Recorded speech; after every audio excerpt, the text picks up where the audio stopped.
Hello everyone, welcome back to my channel. Yesterday we have discussed about the important features of the plasmid. Today we are going to discuss about the vector for plants and animals. तो vectors होते क्या हैं?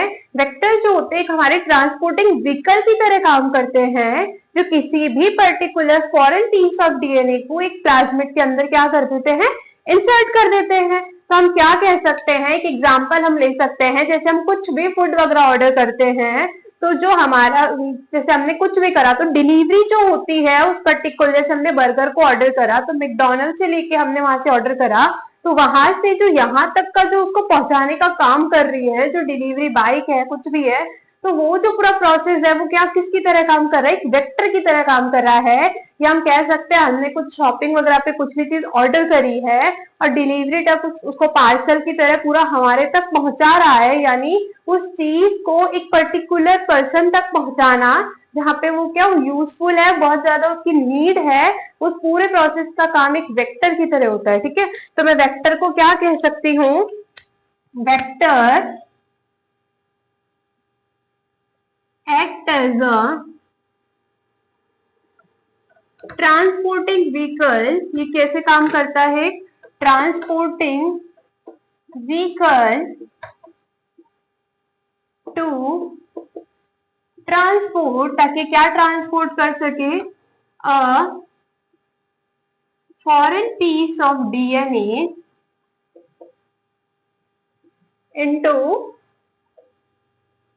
Host organism. ठीक है, ताकि हमें क्या मिल सके, जो हमें एक पर्टिकुलर पीस ऑफ डीएनए जिसकी हमें नीड है वो हमारे होस्ट ऑर्गेनिज्म के अंदर इंट्रोड्यूस हो सके। अब सबसे पहले हम जो वेक्टर फॉर प्लांट्स की अगर अपन बात करते हैं तो प्लांट्स में क्या होते हैं, कई सारे वेक्टर्स प्रेजेंट होते हैं जो उन्हें जिस तरह का डीएनए चाहिए होता है उसको बाहर से लेके क्या करेंगे, उस पर्टिकुलर प्लांट के अंदर इंसर्ट करेंगे। तो हम इसमें बेसिकली दो तरह के वेक्टर पढ़ते हैं, कौन कौन से हो जाएगा, एक तो plasmid based vector, plasmid based vector, और एक हमारा हो जाता है बेटा viral vector, viral based vector. ठीक है, इसमें कुछ वायरसेस जो होंगे वो वेक्टर की तरह काम करेंगे, और प्लाज्मिड बेस्ड वेक्टर के अंदर अपन क्या देखते हैं कि किसी एक बैक्टीरिया का प्लाज्मिड जो है वो वेक्टर की तरह काम करेगा, जो बाहर से किसी डीएनए को होस्ट ऑर्गेनिज्म के अंदर ट्रांसफर कर देगा। तो हम सबसे पहले क्या पढ़ लेंगे, प्लाज्मिड बेस्ड वेक्टर को डिटेल के अंदर।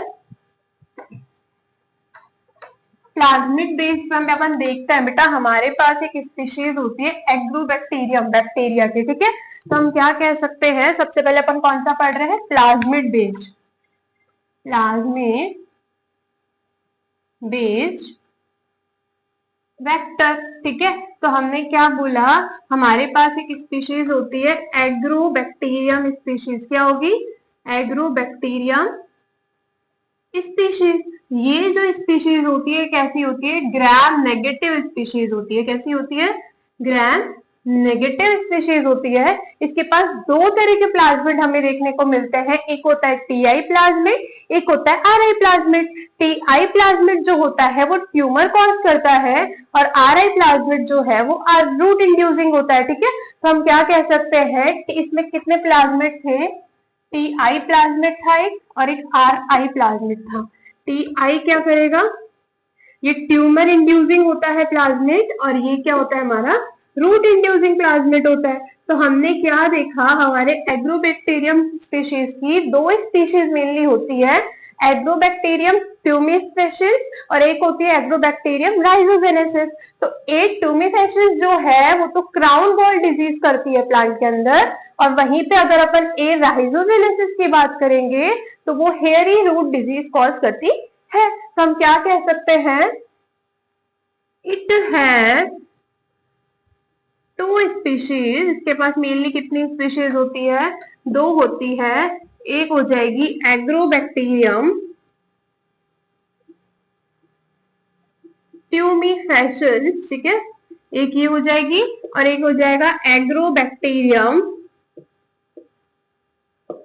राइजोजेनेसिस, ठीक है। ये दो स्पीशीज मेरे पास मेनली जो है मेरी एग्रोबैक्टीरियम की स्पीशीज है। और मैंने क्या देखा, ये तो मेरे इसके पास टीआई प्लाज्मिड होगा, इसके पास आरआई प्लाज्मिड होगा। ये जो डिजीज कॉज करेगी वो कौन सी डिजीज कॉज करेगी, क्राउन गॉल डिजीज, ठीक है। और ये वाली हमारी कौन सी डिजीज करेगी, हेयरी रूट डिजीज। तो इनकी प्लाज्मिड के पास पर्टिकुलर ये वाली कैपेबिलिटी होती है। तो यही क्या करते हैं, हमारे वेक्टर डीएनए की तरह काम करेंगे। अब इसके आगे का प्रोसेस बताती हूँ मैं कि काम किस तरीके से करता है, ठीक है। तो हम इसका प्रोसेस पढ़ लेते हैं। इसमें सबसे पहले अपन इस प्लाज्मिड का स्ट्रक्चर देख लेते हैं ताकि आपको समझने में और भी ज्यादा आसानी होगी बेटा। तो हमने क्या देखा कि हमारे पास ये प्लाज्मिड है, इसकी लगभग 200 kb की साइज होती है। मैंने क्या देखा, यहाँ तो मेरा क्या हो जाएगा, ओरिजिन ऑफ रेप्लिकेशन जो मैंने कल करवाया था। मैंने क्या कहा था, इसका क्या रोल होता है, ये रेप्लिकेशन की साइट होती है, यहीं से रेप्लिकेशन का इनिशिएशन होता है और यहीं से हमारे कितने प्लाज्मिड बनने वाले हैं उसकी कॉपीज कंट्रोल होती है। इसी के साथ फिर हम यहाँ पे क्या देख लेते हैं, यहाँ पे हमारा टी डीएनए होता है जिसको हम क्या कर रहे हैं, जिसको हमने क्या करा है, ट्रांसफर करा है ये रहा। तो ये मेरा क्या है, T DNA.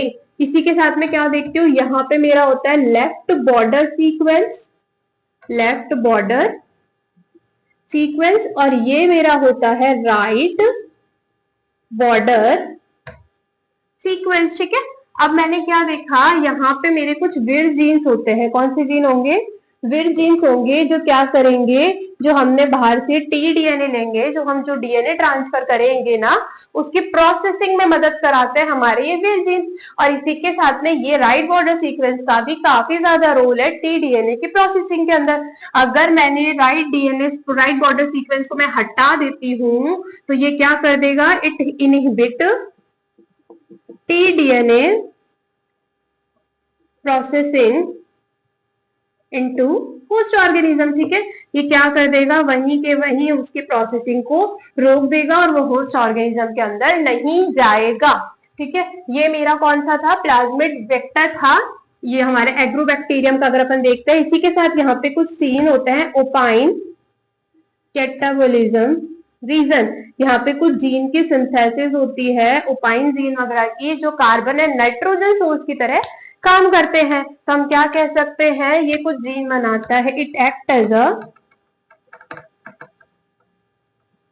Carbon and nitrogen source, ठीक है। ये कैसे करेंगे, कार्बन और नाइट्रोजन सोर्स की तरह काम में करेंगे। तो ये मेरा क्या था, प्लाज्मिड था एग्रोबैक्टीरियम का। अब होता क्या है, सबसे पहले हमारी जो टिश्यूज होती है प्लांट की, जो बाउंड टिश्यूज होती है, वो क्या रिलीज करेगी, एसिटोसिरिंजॉन, एसिटोसिरिंजॉन, ठीक है। ये इसने क्या कर दिया, ये वाला केमिकल रिलीज कर दिया। तो ये पूछ लेते हैं एग्रोबैक्टीरियम टोमिफिशिस जो होते हैं, विर जीन के एक्टिवेशन के लिए कौन सा केमिकल नेसेसरी है, तो मैं कह दूंगी एसिटोसिरिंजॉन। अब ये क्या करेगा, इसके कारण हमारा विर जीन ए एक्टिवेट होता है, जो क्या करेगा, हमारा जो रिसेप्टर होता है ना, उस पे हिस्टिडीन होता है, उसको फॉस्फेट ऐड कर देगा, उस पे फॉस्फोराइलेशन कर देगा। तो मैंने क्या देखा, सबसे पहले जो भी हमारा प्लांट था उससे क्या रिलीज कर दिया, एसिटोसिरिंजॉन, जिसके कारण हमारे जो रिसेप्टर पे विर ए था उसने हिस्टिडीन पे फॉस्फोराइलेशन कर दिया। अब ये एक्टिवेट कर देगा विर जी जीन को। किसको एक्टिवेट करेगा, विर जी जीन को एक्टिवेट करेगा, जो हमारा क्या करेगा, एस्पार्टेट पे, ये जो फॉस्फेट हमारा हिस्टिडीन पे लगा था, इसको अब किस पे कर देगा, एस्पार्टेट पे ट्रांसफर कर देगा। अब ये जो विर जी है, अब ये हमारा क्या करेगा, विर ई को एक्टिवेट करेगा, जो क्या करेगा, हमारा टी डीएनए जो होगा, जहां से हमें चाहिए उसको कट करेगा, वहां से क्या करेगा, कट करेगा। और फिर ये जो होगा हमारा विर B2, विर बी, हाँ, विर B2 जो होगा, विर D1 एंड D2, सॉरी, विर D1 एंड D2 हमारे यहाँ पे कुछ जीन्स होंगे, ये इसको आगे लेके आएंगे और इस पे single stranded binding DNA protein add कर देंगे, जो इसको क्या कर देगा, टूटने से बचाएगा, उसको न्यूक्लियस एक्टिविटी से बचाएगा। इसने ये काम कर दिया। अब हम इसको क्या कर देंगे, हमारा होता है टाइप 4 सीक्रेटिंग सिस्टम। क्या होगा, टाइप 4 सीक्रेटिंग सिस्टम, उसके अंदर से हम इसको क्या कर देंगे, उस होस्ट डीएनए के अंदर इंटीग्रेट कर देंगे। अब वो होस्ट डीएनए के अंदर जाके क्या हो जाएगा, ये T DNA host DNA integrate हो जाएगा, ठीक है। और अब ये क्या बना लेगा, अपनी मल्टीपल कॉपीज बना लेगा। तो हमने क्या देखा, कैसे क्या ट्रांसफर हो रहा था, जो प्लांट की वाउंड टिश्यूज थी वो एसिटोसिरेंजोन रिलीज कर रही थी, जिसके कारण विर ए एक्टिवेट हो रहा था, जिससे विर जी को एक्टिवेट करा, फिर विर ई एक्टिवेट हुआ, जिसने टी डीएनए को क्या करा, कट करा। इसी के साथ हमने देखा D1 D2 आए, जिन्होंने क्या करा, उसको सिंगल स्ट्रैंडेड बाइंडिंग प्रोटीन उस पर ऐड करे ताकि उसको एक्सोन्यूक्लियस एक्टिविटी से अपन बचा सके। इसी के साथ हम डीनेचर होने से बचा सके। फिर हमारे पास आया टाइप 4 सिक्रेटिंग सिस्टम, ठीक है, जिसने क्या कर दिया, इसको होस्ट डीएनए को उसके अंदर ट्रांसफर कर दिया। इसको हम जो बाहर से फॉरेन डीएनए ला रहे थे उसको होस्ट डीएनए में जाके वो पूरा का पूरा जीनोम में इंटीग्रेट हो गया, और फिर हमें क्या दे दी, मल्टीपल कॉपीज, या फिर उसको जिस क्या सकते हैं हम, जिस मिशन से हमने वो जीन लिया था, जिस मिशन से हमने वो डीएनए लिया था, उसने अपना वो इफेक्ट उसके अंदर शो कर दिया, ठीक है। ये सारा प्रोसेस होगा हमारे डाइकॉट्स के अंदर। क्या होगा, डाइकॉट्स के अंदर होगा। ये मोनोकॉट्स में क्यों नहीं होगा, क्योंकि मोनोकॉट्स में जो बाउंड टिश्यूज होती है वो एसिटोसिरेंजोन रिलीज नहीं करती है, जिसके कारण विर जीन का एक्टिवेशन नहीं होगा। विर जीन का एक्टिवेशन नहीं होगा तो कोई भी टी डीएनए का ट्रांसफर वगैरह नहीं होता है। तो हम आगे देख लेते हैं।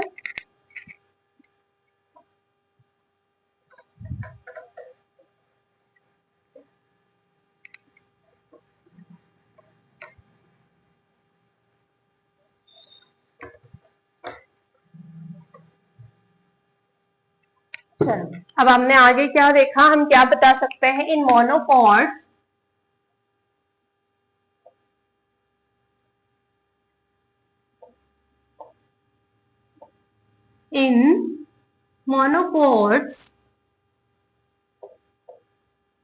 wound tissue of plant do not release acetylsyrinzone, which doesn't activate विरजीन, ठीक है। इससे क्या होता है, विरजीन का एक्टिवेशन भी नहीं होगा। अभी के टाइम पे जो है कई सारी स्पीशीज एग्रोबैक्टीरियम स्पीशीज से क्या हो रही है, ट्रांसफॉर्म हो रही है। तो हमसे पूछ लेते हैं, name the first species which is transformed with the agrobacterium species. तो वो होती है राइस, हमारी चावल जो है वो सबसे पहले हमारे ट्रांसफॉर्म्ड हुए हैं। तो हम क्या कह सकते हैं, the first species to be transformed is, क्या थी हमारी, राइस। ये क्वेश्चन पूछ लेते हैं हमसे, ठीक है। अब बात आती है, ये तो हमारा सा प्लाज्मिड बेस्ड वेक्टर। अब वायरल बेस्ड वेक्टर की अगर अपन बात करते हैं, ये सारे अपन किसके पढ़ रहे हैं, अभी केवल प्लांट्स के पढ़ रहे हैं, प्लाज्ड वायरल बेस्ड वेक्टर। तो इसमें सबसे जायरस वाले में क्या दिक्कत होती है, लगभग सबके जेनेटिक मटेरियल जो होते हैं वो आरएनए होते हैं, कुछ ही जो होते हैं उनके डीएनए हमें देखने को मिलते हैं। तो वायरल बेस्ड वेक्टर जो होता है, इसकी जो होस्ट इंटीग्रेट कैपेसिटी होती है, क्लोनिंग कैपेसिटी होती है, काफी ही कम होती है, काफी ही लिमिटेड होती है। इसलिए बेसिकली हम इनको बहुत कम काम में लेते हैं। ज्यादा हमारे कौन से वेक्टर काम में आते हैं, प्लाज्मिड बेस्ड वेक्टर। तो इसके अंदर मेनली दो तरह के वायरस अपन पढ़ते हैं, एक होता है जेमिनी वायरस, एक होता है कॉली वायरस। ये जो होता है इसमें डबल स्टैंडर्ड डीएनए होता है, और ये जो होता है इसमें हमारा क्या देखने को मिलेगा, सिंगल स्टैंडर्ड डीएनए को मिलेगा। तो हमने क्या देखा, कॉलिमो वायरस। तो इसमें ये दो वायरस ऐसे हैं जो प्लाज्मिड की तरह काम करते हैं हमारे प्लांट्स के अंदर। अब अपन एनिमल्स के अंदर देख लेते हैं कौन कौन से हमारे वेक्टर काम में आ रहे हैं। तो एनिमल्स के अंदर हम देखें तो एनिमल्स में बेटा इंसेक्ट्स के अंदर कुछ अलग तरह के देखने को मिलेंगे, मैमल्स के अंदर हमें कुछ अलग वेक्टर देखने को मिलेंगे। तो इसके तो 3-4 वेक्टर्स हैं जिसको अपन को केवल नाम देखना है। Vector for vector in animals, ठीक है। तो इसके अंदर एक बार तो अपन पहले देख लेते हैं फॉर इंसेक्ट, इंसेक्ट्स के लिए कौन कौन से वेक्टर काम में आते हैं, फिर अपन देख लेंगे फॉर मैमल्स, ठीक है।